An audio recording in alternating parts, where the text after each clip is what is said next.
Yeah. So now I think would be a solid time, a fantastic time, this far into the process, us getting closer and closer to finishing a year fermented session. Let's go ahead and dig under the skin of Misery Eternal in its entirety.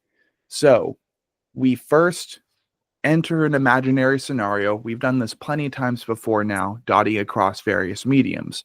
For a Swedish death metal band called Gluttony, we ended up going into an old, like, what is it? Book? No, I'm trying to. Blockbuster. There we go. We went into a Blockbuster and we found a horror tape with the album, the respective album being encased in a VHS tape. We've done a whole bunch of books. We've done shrines, just in the woods somewhere for whatever reason possible. So if your album wasn't, if it wasn't an album, I guess, or two EPs smashed into one, what creative medium would you want to harness this into?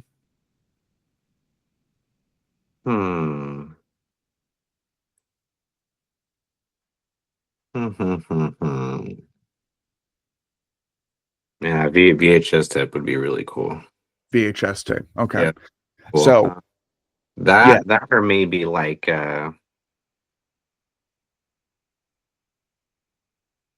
Sega Genesis cartridge, something that could mark like my childhood, but with a Reminiscence logo. You know, something that he was born during this time, so this would explain why he talks about this stuff, or something that, you know, something linked to video games. yeah, VHS I think works really well too, because you always have to rewind it. You always have to reminisce upon it. Yeah. So yeah, that's a good one. Yeah, that's a really good one. Yeah. So you see this VHS tape in your local Blockbuster, rest in peace Blockbuster. And you see what is, when you open up the case, both sides of the Misery Eternal album cover. So then you close it and it's like, what the hell is this? It just says Misery on one side of the cover, Eternal on the other. You got this weird statue in the middle, the guy with the cow mask, the lady on fire. Why is she on fire? That doesn't seem comfortable.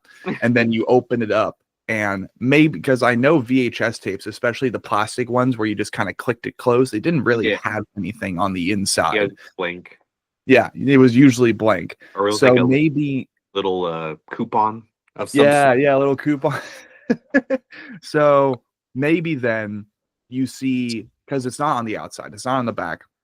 They decided to mess with you that way, the boys in Reminiscence. So then you open it up, and maybe underneath the VHS film chunk of plastic, there's like a little manual, but this also ends up being the track listing. It tells you what you need to know, but most importantly, similar to a book or similar to the back of a modern day DVD, digital booklet, digital case, whatever, metal, steelbook case, there we go. Maybe similar to a steelbook case for the sake of collectability, there's a summary that's introducing you to the contents, everything you need to know about Misery Eternal. This also works for books because there's that back of the book summary, right? Yeah, right. So if you could compact into a small chunk of passage the lyrical themes of this record into a fancy quote, what would that fancy quote read for the entirety of Misery Eternal?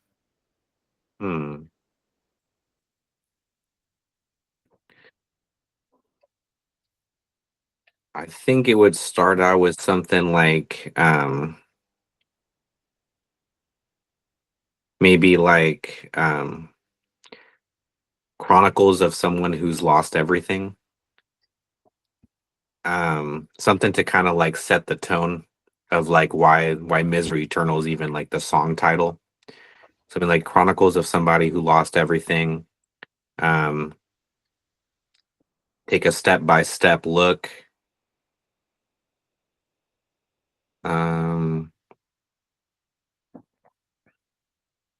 That's a hard one. So I'm an overthinker. This could be a book one day, you know. So those. So, I mean, from even the imagery provided on both of these album covers, what I see and the impression I get is on one side we have this gentleman or this person in the robe with the cow mask on, and they're cooking up some shit. They're cooking up some voodoo or whatever that green magic is with the runes. You have this fountain at the middle that seems to be crying and bleeding. So, and then you have the woman on the very left, which also then alludes to unholy as a single, and surrounded by these little fucking goblins. So then I think encased in this VHS tape and at the epicenter where at the epicenter at the fountain where the statue cries, we see Misery Eternal. I don't know the context or why there's a dude in a cow costume or why there's a lady on fire with little demons, but we understand pain. We understand Misery Eternal with this. We understand that on both sides of the table, both sides of the scene, and even at the epicenter, we see depictions of pain that most mortals would prefer to distance themselves from. I guess it's a good thing then that this is an album cover and not real life, or that the chances are that you won't really see this in real life unless if you're in the wrong place or even the wrong pocket dimension, the wrong realm. You do not wish to descend or enter into this realm for Misery Eternal here. This is the space of violet.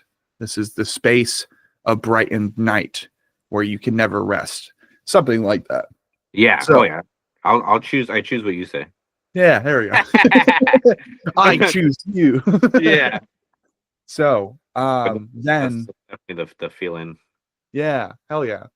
So then of course that's without the context, right? Part B of question 3 in part 2 would be talking about the album cover and the album cover artist.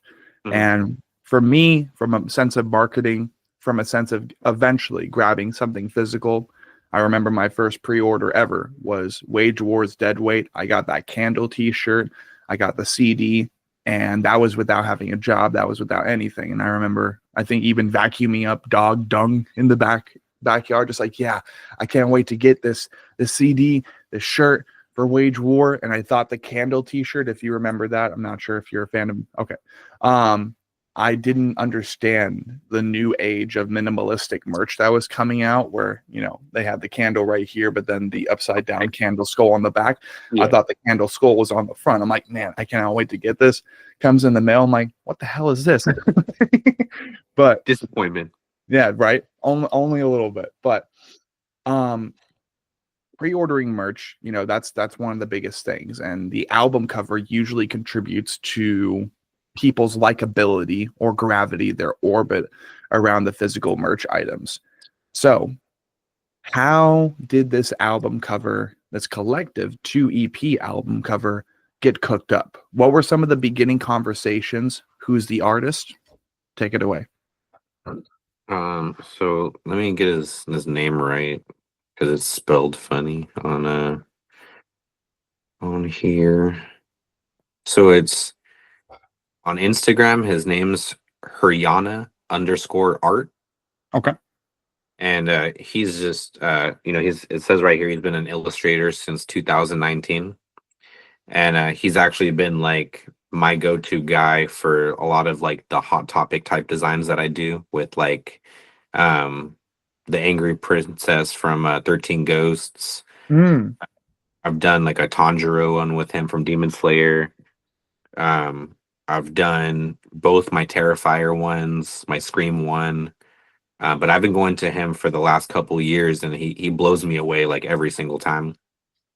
As far as like the album goes, so when we dropped Bad Blood Part 2, we had just won a contest, I believe, and I think it was and his name's like Andic Godfinger. He did our Bad Blood 2 artwork, which is a witch burning, which is like my idea, but it's like a witch burning at the stake, and then there's basically like a mob of people like holding her down with chains, like as she's being set on fire. So that was like the seed of what then became the Misery Eternal whole album artwork. Um, from Bad Blood 2, we kind of, I think, stumbled upon the bull mask, one of those Halloweens when that became part of Reminiscence, like forever. Um, Once we started thinking of the album artwork, I wanted everything to come together.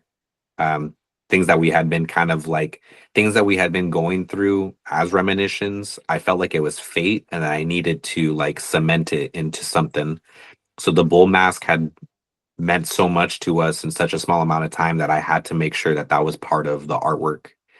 And then because we had already done Bad Blood 2 and we had the witch burning at the stake, when I had the idea of splitting the EPs into two, I wanted to have the bull mask for sure. And then I wanted to have the witch burning on the other side. So that way we were still kind of on the same track of what we had already put out. But we had no idea that witch was going to be on there up until we kind of sat down there and decided.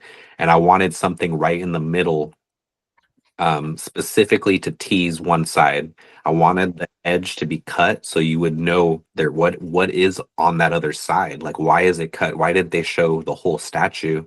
And so once we chose a statue to be split down, I told him I want the statue to be crying, and I want there to be blood in the fountain, and I want someone drowning in the fountain, and I want the bull to look like how I did in the music video, which is just dressed in all black.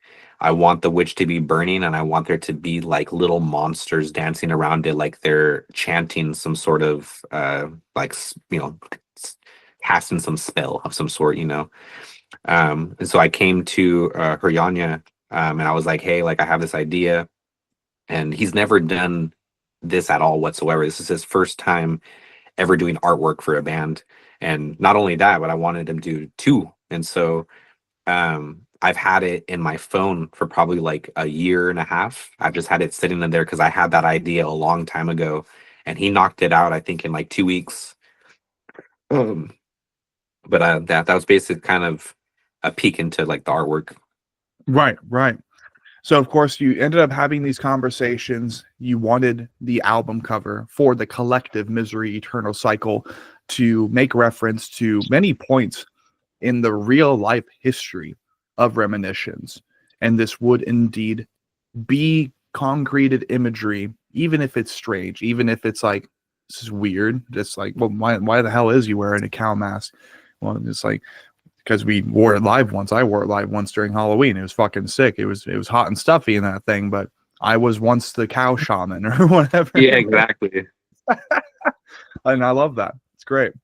So then, more or less, Misery Eternal, it depicts more painful scenarios with the imagery of Reminiscence and its most recent, I would say the last year or two worth of real life history and real life experiences, whilst also making reference to the past and reminiscing upon the past. Right. Going back.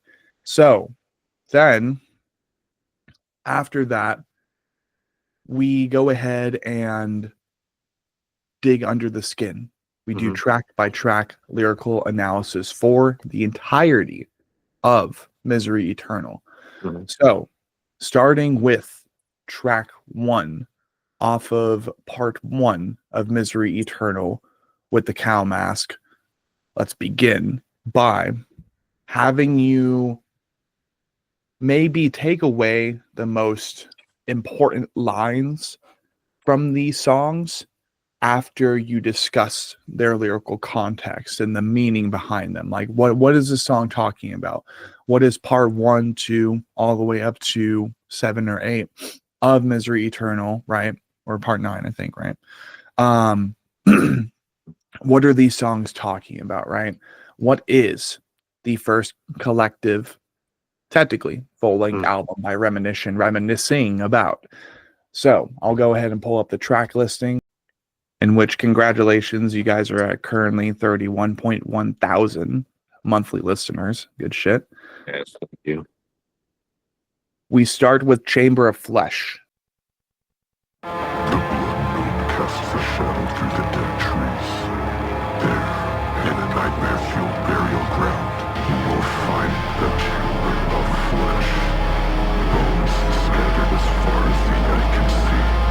featuring Taylor Barber of Left to Suffer. So, why was this the first track? 1. 2, why did you end up wanting to grab Taylor Barber? And what's the story behind the song? What's the story behind Chamber of Flesh? So, I guess it's number one because I strategically wanted to make sure that the song that was number one carried someone into song number 2, and then song number 3. I didn't want the fuse to die out. I didn't want to choose a song that maybe I was like, oh, this song is not our best, but I want it to get a lot of plays. So if someone checks us out for the first time, I want this to automatically get some shine, because I just think it's not going to shine on its own. But I didn't feel that way. I needed you to check out Reminiscence for the first time, and if you happen to check out that EP, I needed that one song to carry you to be like, okay, like that was crazy. What's song 2 like? So I definitely placed the ones that I didn't feel shined as much in the front, and I kind of put them towards the back. Are we talking about each one, or do you want me to just? Yes, please. Yeah, let's go ahead and talk about each one. Yeah, for sure. So, then, with Chamber of Flesh, lyrically speaking, and also then afterwards reminiscing upon getting Taylor Barber to feature, what's the lyrical context behind Chamber of Flesh? So Chamber of Flesh is one of the ones that isn't it's more fiction than anything. That's more of like the storytelling side that I love to do, because I'm a funny guy, so like I have a lot of stories that I like to tell that end up with you like just laughing a lot, but that just channels it into like my lyrics where I just love storytelling. So I took like my love for horror, and I basically closed my eyes one day and I just played out how a horror movie would start for me, if I was the director of everything, and I had to set the scene. So I had to talk about the blood moon casting a shadow through the dead trees, and then someone's walking through this graveyard, and it's nightmare fueled. And the funny thing is I use nightmare fueled because in Travis, who's in Enterprise Earth right now, he has another side band, and he has a lyric that says nightmare fueled, and I think it's a song name, but I wanted to, he was on the EP, so I was like, I want to tease something that he says on a different song, just to be fun. So I threw in nightmare fueled like in there, but I wanted to paint this whole scene and you coming across basically a cave, and you're it's basically the home to a serial killer, and he lives in the mountains and basically kills on like unsuspecting victims that are just like hiking, and he cuts their skin off and he hangs it on his wall like a wall flag, because I just thought it was funny how like I love wall flags so much, and if I was like this crazy killer in the mountains, I would just love to hang like my trophies and just skin them alive and just hang them like a wall flag, and have all my serial killer buddies come to my house and be like, these are all my victims with all these tattoos, pretty sick skin flag, I'll say. Yeah, one out of one flag right there, So I just had this really weird image in my head, and I was like, let me just like talk about painting the picture as the narrator, and then I'm going to dive into thinking as the serial killer himself. And so in it, like, I'm talking about like the blood spraying on my face, and how I love the screams, and it's just like a symphony to me. And so that one was like really fun to write. When I came out of the studio, I didn't even know who was going to feature on it like at that time, but I think I had caught one of Taylor Barber's posts about him being available for features, and that was just one of the songs that we had like more finished than the others. Sweet. Yeah. And let's see, would you say that in reference to the album cover, or the EP cover for Misery Eternal Part 1, just so our listeners understand in the near future, Do any of these songs reference or allude to the cow mask guy on the cover? Okay. Yes, yes. It would be Something's Killing the Children, and we have that one. Okay. And then Chamber of Flesh as well.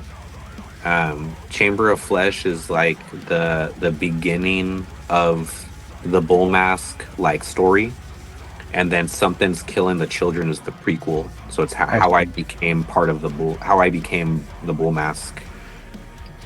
Okay, cool. So I definitely wanted to either dissolve that or concrete that. Yeah. Because the Chamber of Flesh song seems to talk about a different character. So I'm like, okay, if the EP covers, collective album cover, are just reminiscences upon the legacy, maybe these are separate narratives. But Right. that's awesome. Yeah, it was one of those ideas where like when I did the song and when I do the lyrics, like it's hard to have the budget to do what my mind tells me. So like I'm almost like Star Wars, you know, like the reason they started Star Wars where they did is because they didn't have the budget to do from the beginning, you know. And so that's kind of like my mind is so like Warner Bros. Like I'm just like, how are we gonna get a wall full of skin? How are we gonna do this? How are we gonna find a cave that we can film in? So I didn't know that was gonna turn into a music video, but when that song did really well on its own, it started to get my mind thinking of like, okay, like visually I can tell a story, and vocally no one even knows what the hell I'm saying anyways. So unless they really love us and they're gonna dive deep, they're gonna realize the lyrics don't really match what's going on. But as long as I can paint that picture like that we're heading in the direction of like, oh, there's storytelling now. Because we had always done little like performances in our music videos of just us looking cool in like really cool places with cool clothes. But we did Bad Blood 2, which was kind of like a Dexter vibe, where I had tied my drummer to a table and I wrapped him in like wires, and it's me kind of fighting with the thoughts in my head of being like a serial killer.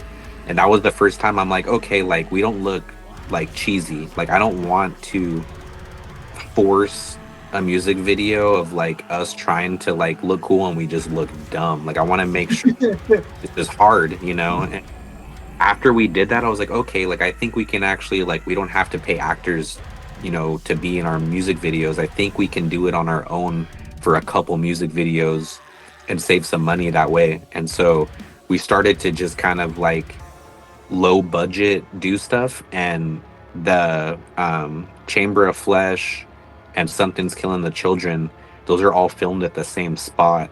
It's like, oh shit. It's like it's called Hobbs Grove over here, but it's like Fright Fest or like Universal Horror Nights for like other places.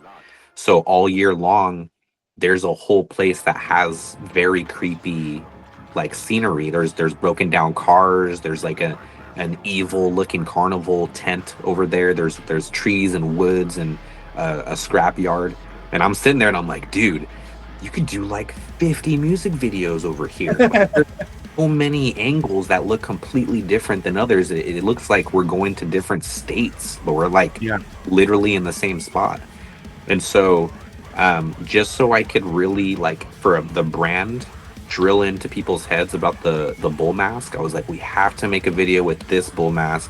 We have to make it make sense. We have to have it feel like a cult. We have to create a dark presence. And then after Chamber of Flesh, we did Something's Killing the Children, and I wanted it to feel the same way. Very dark, very gloomy, and then very like put in your head like bull mask, bull mask, bull mask, bull mask, because we kind of we want to make sure that like that kind of sets us apart for the time being.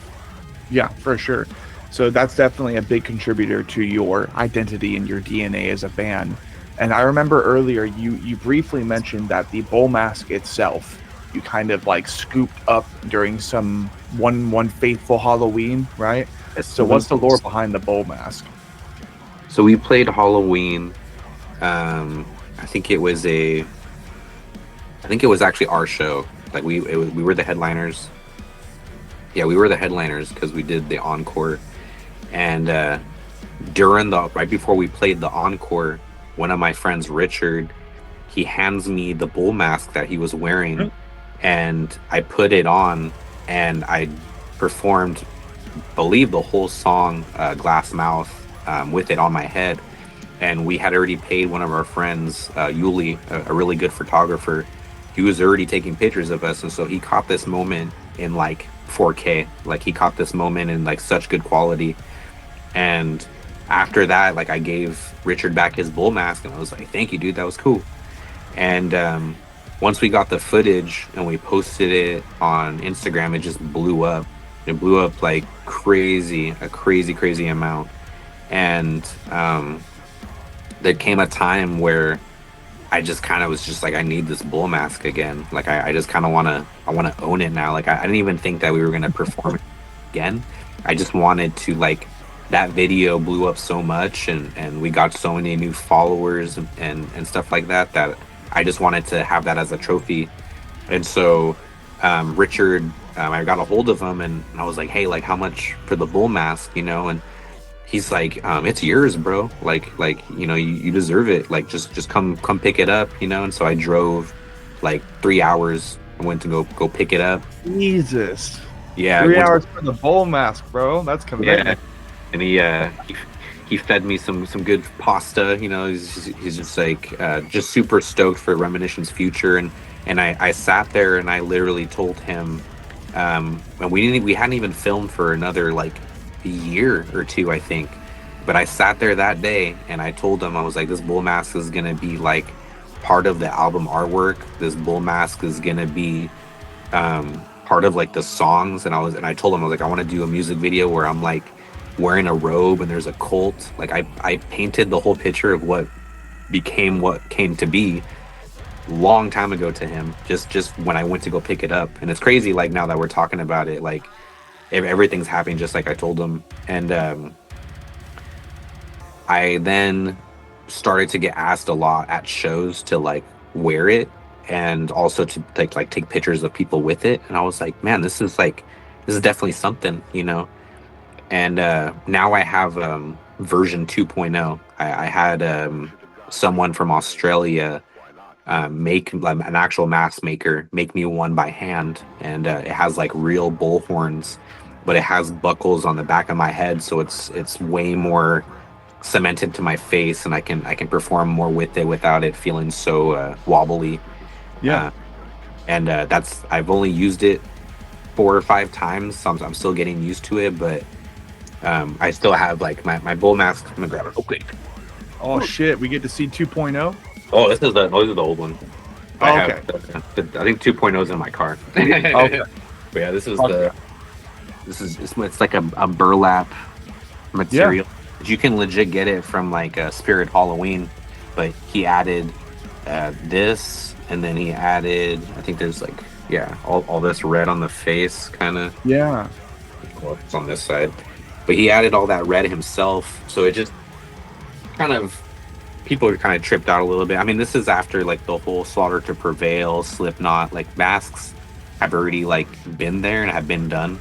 Yeah. But we're in a new age now where people, there's some people who've never even heard of Slipknot, and they've never even heard of Slaughter to Prevail. Like, so they're just like mindlessly scrolling through social media, and they're like, dude, there's this guy in a bull mask. Like, what the hell is it? It doesn't hurt to try. Like, just don't think that I'm over here saying like, oh, like we invented this. Like, no one's ever. No. It's nothing like that. It's just when you finally find something that takes off and it's your spark, like you have to follow that spark, because you don't know when you're gonna spark again. And this was our spark.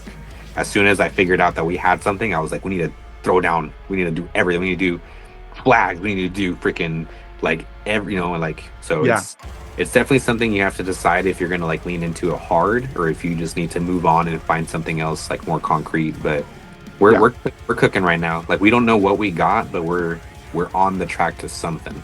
Yeah, and that's really just the part of finding yourself, just like we have to do in real life. No matter what you're doing, just go with your instincts, and if it feels right, but then you have people getting in your, well, not getting in your way, that's a more condescending way of saying it. When you have people that are in the path and they're like, you can kind of tell, over time you can understand through instinct what it's like to have an obstacle, and then basically you have to make the decision of whether you want to go around that obstacle or not, or kind of surpass beyond their choices. Like, I don't know if you should do this, man. Right. I've had a couple situations like that recently in life to where I had to really hone in on my identity as a person and just have no hesitancy whatsoever. Because the moment you hesitate, well, you're going to trip. Right. You're actually going to just trip on like the smallest little pebble, like you would on a skateboard. Yeah. And then you eat dirt and you're like, oh, ow, why did I do that? Well, it's because you're hesitant. Right.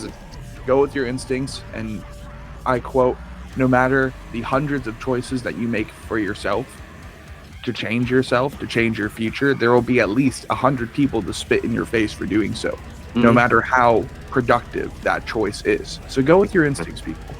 Yeah, 100%. 100%. So what's the this is coming from a guy who's like super weird, all right? Like I grew up with like I was friends with everybody, but I didn't really like talk to everybody. Like I thought the things I liked were super weird, and like here I am as an adult, like putting my weird mind to use, and people are like buying my merch with my weird ideas. They're listening to my weird songs that came from weird ideas. Like I am weird encompassed in a human being. So don't think your ideas, if you're out there and you want to write songs, like just write them. Because like I just got my Spotify Wrapped today for Reminiscence, and it's the highest amount of listens. I think we got 645,000 streams this year, and it's literally because of this weird mind, So yeah, just do it. Just have fun. Just like literally, you don't even know what it could be. And I've been on this Reminiscence life for 10 years, and I never thought we would get close to 1 million streams for anything, So like. It's insane. Like I know it's discouraging sometimes to like listen to the people around you, but like I only listen to myself, and I've followed my gut. I've done everything I've wanted to do, and let nobody tell me like no. And this is like where we're at. So then, we proceed through the track listing and even the first EP. Track 2 would be Bad Blood 2 featuring Tyler Miller Now of Thy Art Is Murder.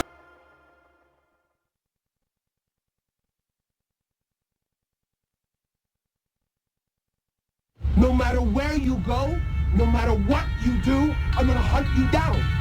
I'm gonna hunt you down, and then I'm gonna slit your throat. And then I'm gonna cut you open, and then I'm gonna eat your motherfucking heart!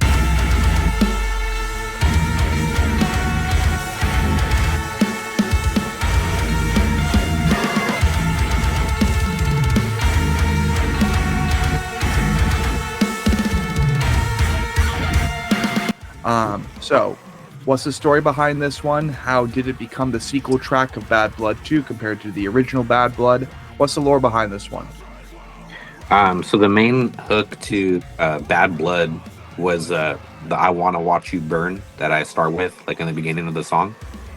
And I wanted to experiment with creating a part 2 of something, hoping that people would check out part 1 if part 2 was good enough. Yeah. So trying to get almost like more streams for our older stuff that way. So I created the part 2. Reminisce. Yeah, have them reminisce on number 1.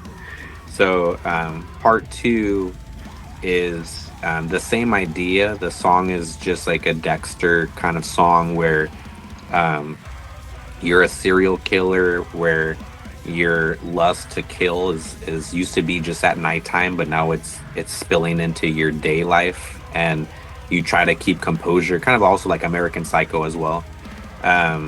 It's one of those things where Bad Blood 2, he's right at the cusp of actually killing the person. Bad Blood 1 is him thinking about it and him fighting the thoughts, and then Bad Blood 2, he has the victim on the table and he's right there on the cusp of killing him or not, and so he's fighting it, but it's closer. And at that point, I think Tyler was still in Aversion's crown when we had him on the song. So it was just crazy that he's in Thy Art Is Murder now. He was also in the Guild as well. The Guild is heavy. So let's listen to all those bands. But yeah, that song was definitely like an experiment, and the only really way too that it hooks to Bad Blood is I have Tyler come in with "I Want to Watch You Fucking Burn," so it Yeah. took it to the Yeah. next level. No, it's good shit. Yeah. So then, without a doubt, maybe Bad Blood 3 will actually be the crime. Yeah, Maybe it'll actually be the murder. You're like, what happened? You're like, well, he has a heart attack in Bad Blood 3. Doesn't even get to kill. he's so pissed off. He has a stroke or a heart attack. Yeah. That would suck. What a terrible ending for a serial killer. Then. Right. Track 3 then would be one of the tracks really that it really just honed me in and like got me super, super interested with this band. Of course, I checked out the songs that I did, I think back in 21 or even 22 now. It's been a little bit. And then, you know, I uploaded my stuff on Sean Cross for it. Y'all were like, yo, thank you, dude. I'm like, yeah, hell yeah, dude. And then Cloud Chaser was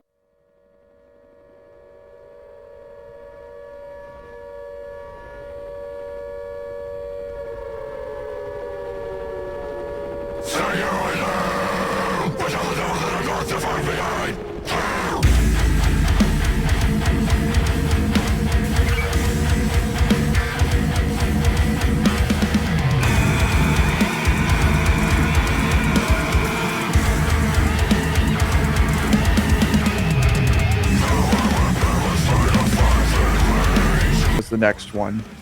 So what's Cloud Chaser about? It's definitely got that kind of spite, body snatcher, no gimmick, no bullshit energy about it. Probably one of your best songs, in my opinion.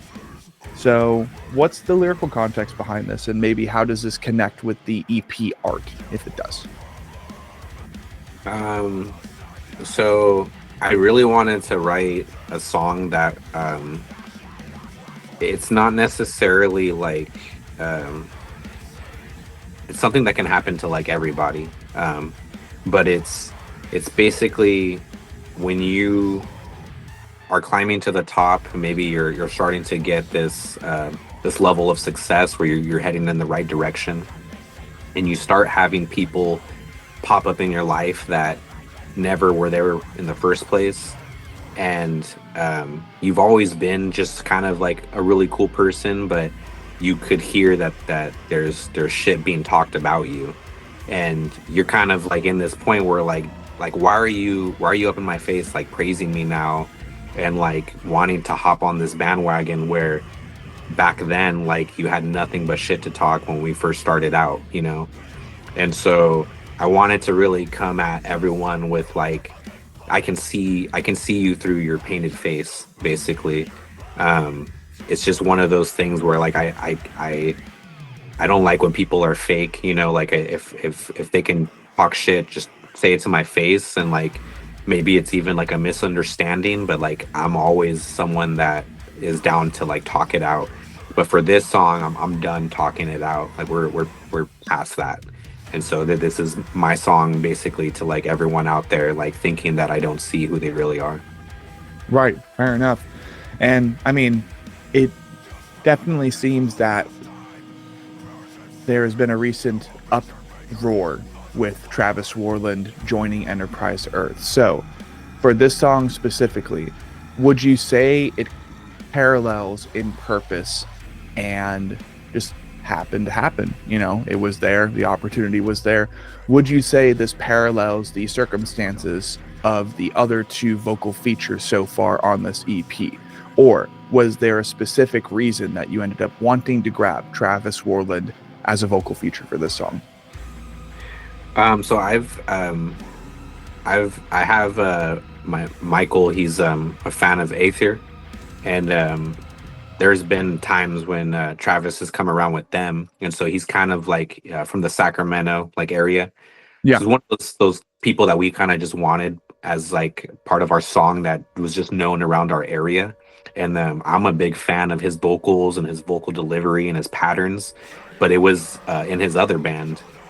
And so it was just random that at the time that we really wanted to get him on a track, he had just joined Enterprise Earth as well. So it was honestly crazy. The vocalists that we went with ended up going on to bigger things, and by the time the songs came out, they had already been solidified in those bands, because part 1 and part 2, about like 80% of those songs were already done like 2 years ago. So much has already happened that by the time those songs came out, like those people became more successful.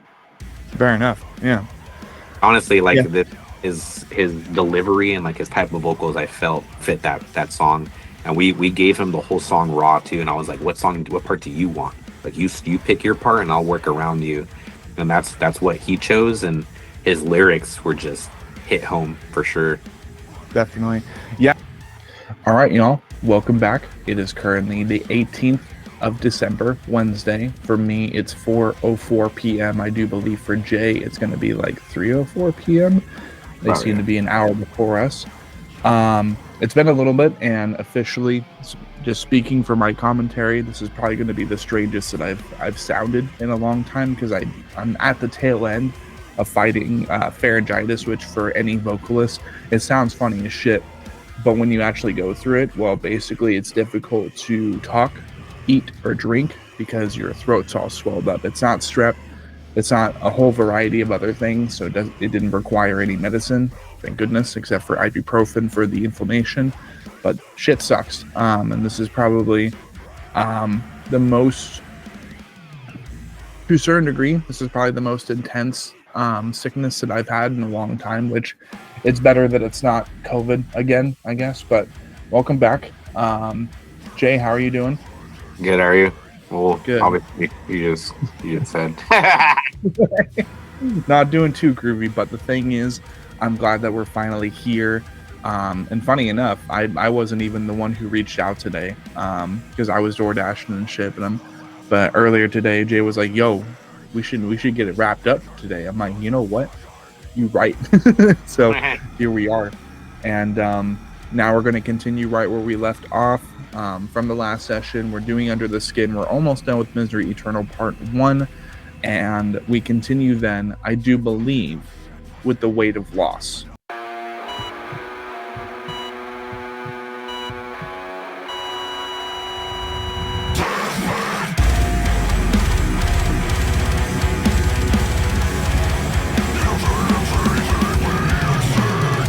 So, what's going on with this? Lyrically speaking, this is the only song on part 1 without a vocal feature or collaboratory feature of any kind. So what's going on with this one? So this was one of the ones that was more personal than like a lot of the other stuff that I write. This one was for my grandma who like passed away couple years back, and it was a strange kind of situation where she just went in for something that she had like messed up in her shoulder at in her retirement home. She was playing like the volleyball that they do, and she just went in for something to do with her shoulder, and something went wrong, and it basically like paralyzed like half her body. And then that turned into just went downhill, and she ended up passing away in Florida, and I'm in California, so I didn't even get a chance to say like goodbye or anything to her. So this was kind of like my song to her, and she's always been like super supportive of my band, and this is kind of just like my way of cementing her into like what I do every day. Well, my band at least, Yeah, no, that's tough. When you have people supporting you along the way, and then for whatever reason possible, as the saying goes, you learn to appreciate people more, and if not before, you just appreciate them more when they're gone. Like sometimes you don't know how much you care about something or someone until they are gone, until they are no longer with us. So when it comes to people supporting anybody in a counterculture band, it's not exactly taboo these days, but still there are some risks there are some possible repercussions that come with endorsing and advocating for the culture. Right. There can be. So Right. it's like it's always great when you have family to support you, but it just makes it even more powerful blender when they go through what they go through. They are sick. They're in a not so great medical condition, and then they end up departing. So I'm sorry for your loss, man, and may she rest in peace by all means. You think? Yeah, and let's actually go ahead and give her a moment of silence.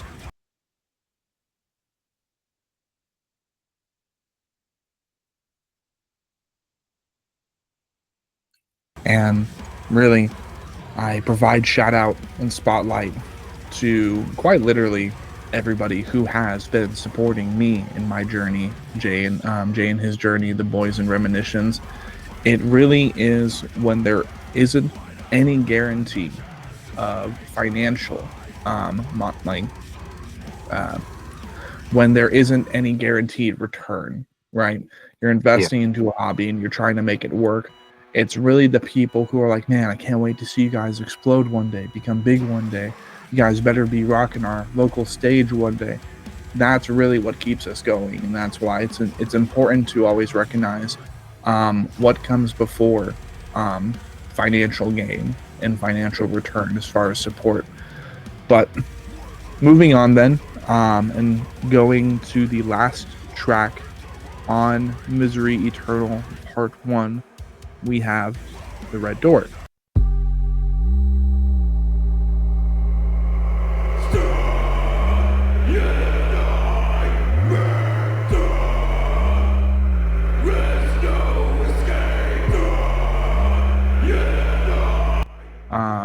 This one, I do believe, you know what? I think I'm remembering this a little bit now, because I do believe this is the one that had a friend from an older band feature, and he's no longer with us either. So you ended up kind of chopping up bits and pieces of that vocal feature and put it as the feature in this song, correct? Correct. Mm-hmm. Boom. So more or less, we did end up conquering the Red Door. There we go. We can kind of like a VHS or something. Let's go ahead and fast forward then to Misery Eternal Part 2. We start with the song Pink Cocaine.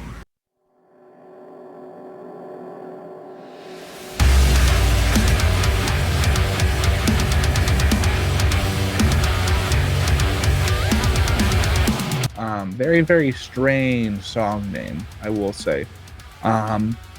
So what's going on with this one?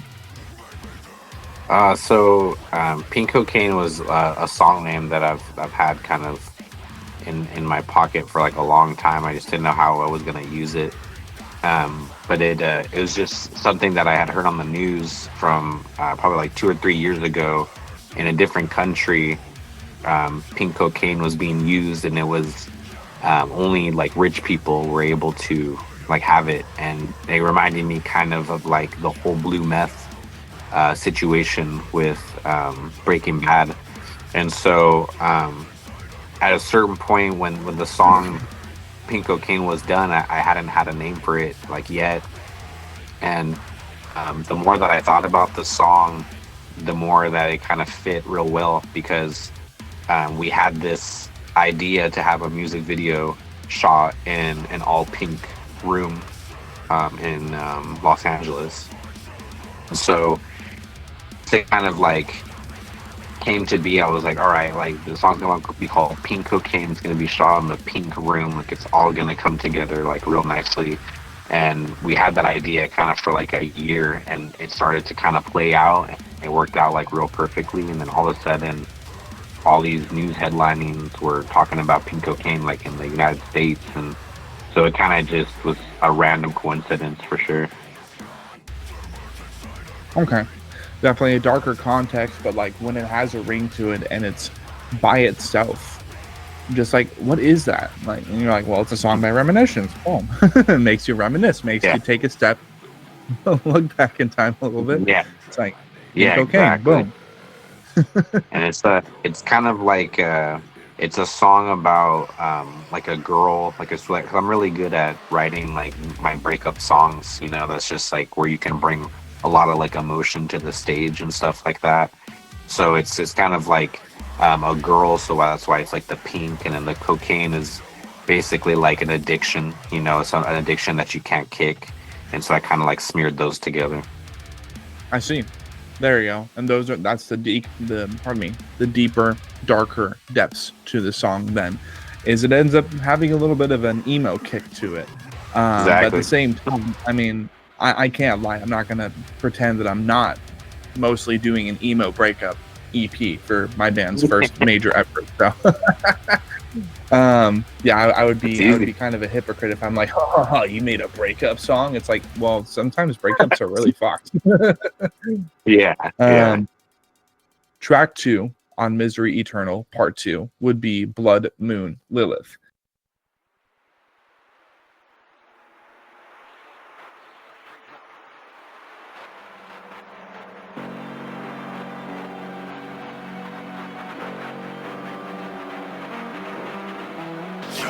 When I heard and saw this track name, this kind of like connected me to the EP, even if there isn't like a blood red full moon in the background. A part of me thinks that there's like some sort of connection between the song name and the EP cover. So let's go ahead and figure out whether or not I will get confirmed or denied on this. Jay, take it away, please. Yes, it is actually. So the witch in the EP, her name is Lilith, and in Chamber of Flesh, I talk about the blood moon casting a shadow like through the trees. So it's kind of like in the same realm. And in this part, it's Lilith is being captured by the villagers, and she already knows this is going to happen. She's already had a premonition like times and times like before this is even occurring. And so she knows that this is her final days, but she knows that she has a chance to curse like the earth around her and the villagers themselves. And so as they're taking her to in my head it was supposed to be a guillotine, but we ended up strapping her to like a stake just to kind of like hold her hostage for the time being. And but in the story she's being taken to a guillotine, and she's chanting a whole bunch of stuff before they chop off her head. And then when they chop off her head rolls, and it's like still chanting like as she's headless. And so that was like kind of like my big picture of like the story. That's crazy. Yeah. And you think back to the science in real life, how like there were some people who ended up, you know, getting kissed by the guillotine. And like their heads were still animating after their heads were off. I'm like, what? Sometimes they'd be like muttering or uttering words. It's like, dude, what? Yeah. Got that chicken logic. Yeah. It's creepy as hell to think about, but exactly. I'm glad we don't have that many guillotine decapitations today, I guess. It's like, oh no, there's Jerry, but Jerry's he's still talking smack. Fight back. Yeah. He's just like bouncing around or something. And then you start making reference to The Thing, which I have yet to see, but God, that movie looks so fucking creepy for its time.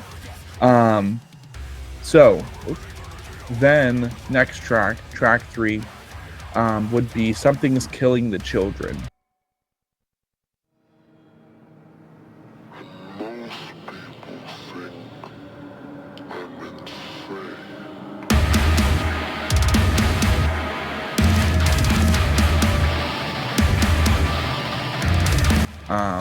What's this one talking about? What's this about?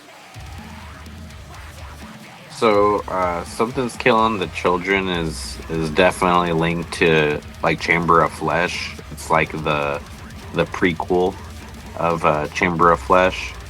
So it's just the beginning stages of like how the mask came to be. And it's supposed to, the title's supposed to kind of create this monster that is basically like trying to abduct the innocent for his ritual. Okay. And this would be the guy with the cow mask, or? Yeah, the bull mask. Full mask. Fucker, get it right. It's okay. Are they successful? They are, yeah. Oh boy. Yeah, because I'm trying to paint this picture that the guy in the bull mask like was one of like the innocent children like from the very get-go, and his job is to basically try to just create a bigger army of, you know, what he's trying to do. Okay, I like that. Last track of Misery Eternal Part 2 would be Say My Name. Say my name. I am not in danger. I am the danger. I am the one who knocks.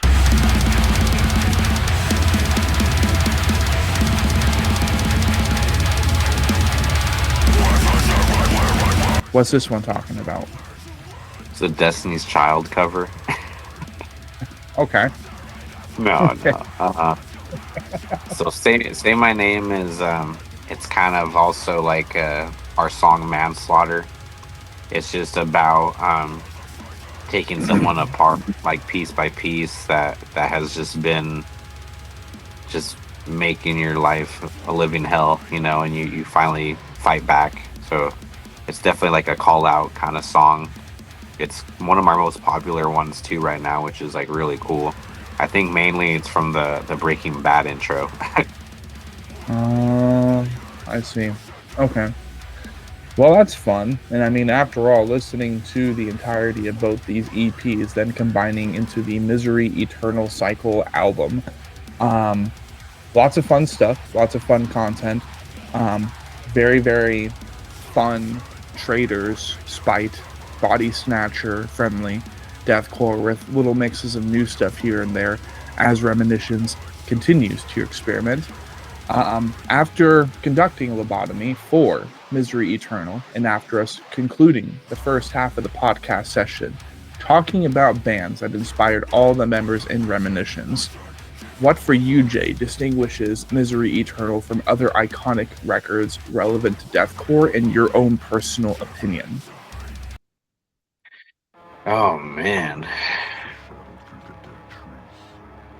For me, I think it's the colors. Yeah, I think so too. It's very vibrant. Very vibrant. Not only that, but you know, I think for me personally, the Misery Eternal album cover, like, I think it brings a good aesthetic to the stage for the near future. Like, if you guys had the budget to do props and stuff, and say you just wanted to do a guy with a bull mask in the background, just as he is on the EP, but have like kind of green UV, and then maybe I don't know. That comes with a lot of budget and a lot of like, yo, we need to go to Spirit right fucking now. Yeah, a lot of shit.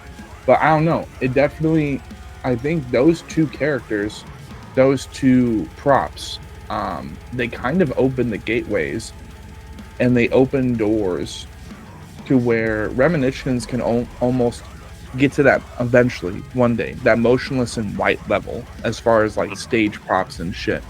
And of course, still belt feed thus far into that more like hip hop influenced deathcore without the gimmicks, just the story that's being slowly pieced together, right? Then you kind of throw all those things together, you throw them on stage, and you're like, this is what makes Reminiscence. So I mean, that's kind of like my take on it. Of course, I'm asking you the question. I'm like, you know what? I got an answer too. Yeah, I like your answer. I appreciate that. So then, other than what I said, same question. Do you got anything else you want to throw in there?